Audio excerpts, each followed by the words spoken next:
जय श्री कृष्ण।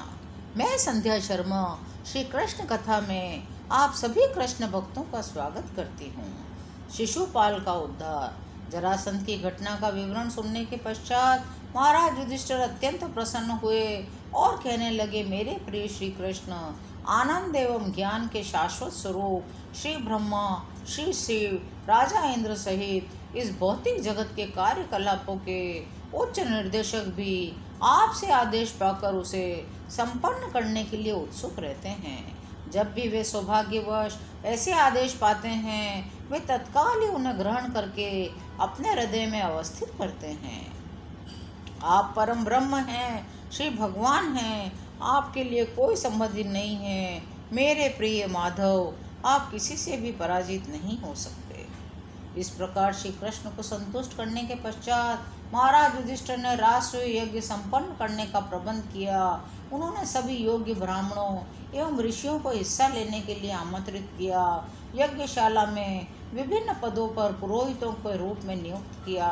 कृष्ण द्वैपायन, व्यासदेव, भरद्वाज, सुमंतु, गौतम, असित, वशिष्ठ, च्यवन, कण्व, मैत्रेय, कवश, त्रित, विश्वामित्र, वामदेव, सुमति, जैमिनी, क्रतु, पेल, पराशर, गर्ग, वैशंपायन, अथर्वा, कश्यप, धौम्य, परशुराम, शुक्राचार्य, आसुरी, वीतिहोत्र, मधुच्छंदा, वीरसेन तथा अकृतवर्ण। इन सभी ब्राह्मणों एवं ऋषियों के अतिरिक्त उन्होंने द्रोणाचार्य, कुरुओं के पितामह भीष्म, कृपाचार्य, धृतराष्ट्र जैसे आदरणीय वयोवृद्ध व्यक्तियों को भी आमंत्रित किया। उन्होंने दुर्योधन के नेतृत्व में धृतराष्ट्र के सभी पुत्रों को आमंत्रित किया। महान भक्त विदुर को भी आमंत्रित किया।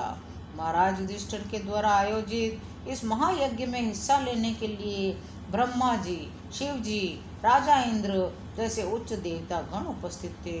उनके साथ सहयोगी भी थे। इसके अतिरिक्त गंधर्व लोक, सिद्ध लोक, जन लोक, तपोलोक, नागलोक, यक्ष लोक, राक्षस लोक, पक्षी लोक, चारण लोक जैसे उच्च लोकों के श्रेष्ठ देवतागण, सुप्रसिद्ध राजा और उनकी रानियां सभी महाराज युधिष्ठिर के निमंत्रण पर उपस्थित थे।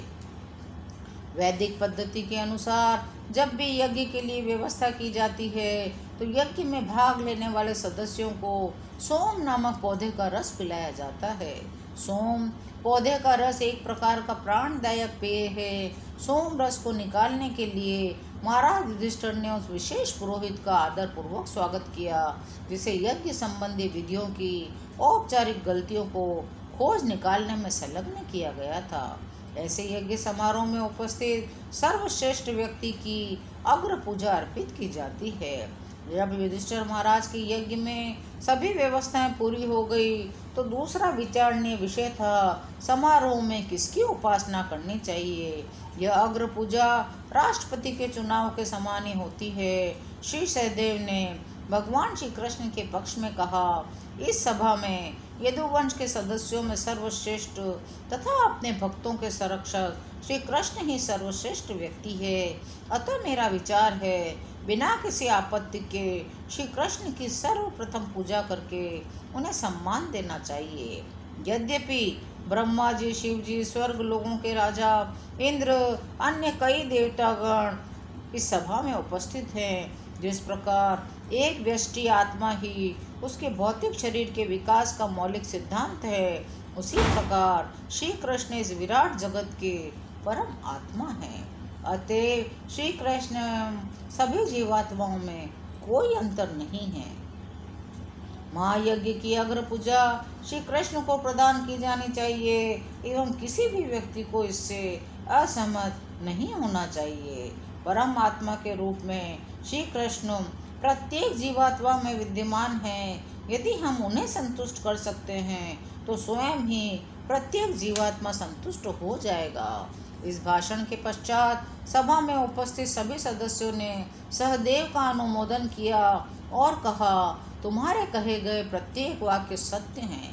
तुम्हारे कहे गए प्रत्येक शब्द सत्य है। सभी उपस्थित जनों, विशेषकर ब्राह्मणों, गुणी ऋषियों द्वारा पुष्टि होने के पश्चात महाराज युधिष्ठिर ने वैदिक आदेशों के सिद्धांतों के अनुसार श्री कृष्ण की अग्र पूजा की। सर्वप्रथम महाराज युधिष्ठिर, उनके भाई, पत्नियां, बच्चे, अन्य संबंधियों एवं मंत्रियों ने भगवान श्री कृष्ण के चरण कमलों को धोकर उस जल को अपने सिर पर छिड़का। इसके पश्चात श्री कृष्ण को विभिन्न प्रकार के पीले रंग के रेशमी वस्त्र अर्पित किए गए। आभूषणों का एक विशाल अंबार उनके उपयोग के लिए प्रस्तुत किया गया।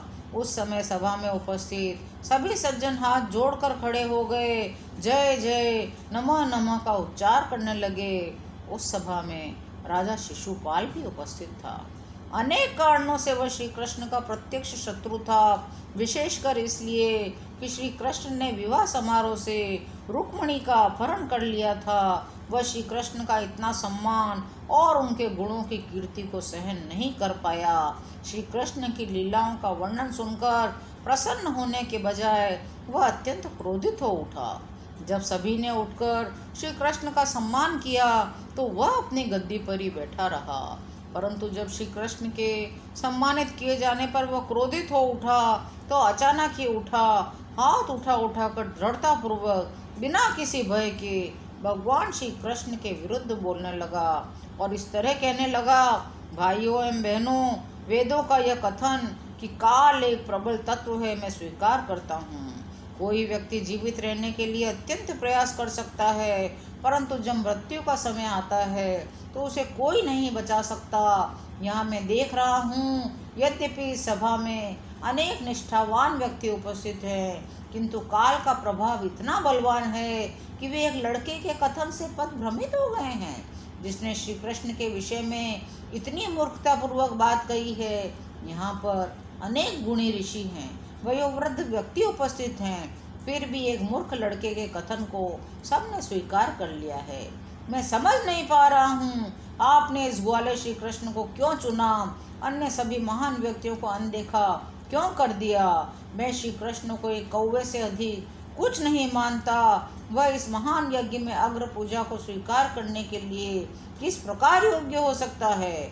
हम दृढ़तापूर्वक यह भी नहीं कह सकते श्री कृष्ण किस जाति का है, उसका वास्तविक व्यवसायिक कर्तव्य क्या है। शिशुपाल बहुत क्रोध में था और आगे कहने लगा, श्री कृष्ण किसी उच्च परिवार से संबंधित नहीं है। वह इतना स्वतंत्र है कि कोई भी व्यक्ति उसके धार्मिक जीवन के सिद्धांतों को नहीं जानता। वैदिक आदेशों एवं नियामक सिद्धांतों की परवाह न करते हुए वह सदैव स्वतंत्र रूप से कार्य करता है। वह निर्गुण है का अर्थ है कि श्री कृष्ण के एक भी भौतिक गुण नहीं हैं। चूंकि वह भगवान है, इसलिए वह रूढ़ियों, सामाजिक और धार्मिक सिद्धांतों की चिंता किए बिना ही वह स्वतंत्र रूप से कार्य करता है। इन परिस्थितियों में वह इस यज्ञ में अग्र पूजा को स्वीकार करने की योग्य किस प्रकार हो सकता है। जब इस तरह शिशुपाल बोला जा रहा था, तब सब लोग शांति से उसकी बात सुन रहे थे। सभा में सर्वप्रथम पूजनीय व्यक्ति के रूप में श्री कृष्ण का चयन होने के कारण शिशुपाल पागल हो गया। वह इतनी गैर जिम्मेदारी से बोलने लगा, ऐसा प्रतीत होता था वह अपना सारा सौभाग्य ही खो बैठा है। दुर्भाग्य से आच्छन्न होकर शिशुपाल श्री कृष्ण को पुनः पुनः अपमानित करने लगा। आज की कथा यहीं विराम लेती है। शेष अगले अंकों में। यदि आपको श्री कृष्ण कथा सुनने में आनंद आ रहा हो तो चैनल को लाइक, शेयर और सब्सक्राइब करिए। कमेंट में जय श्री कृष्णा अवश्य लिखिए। जय श्री कृष्ण।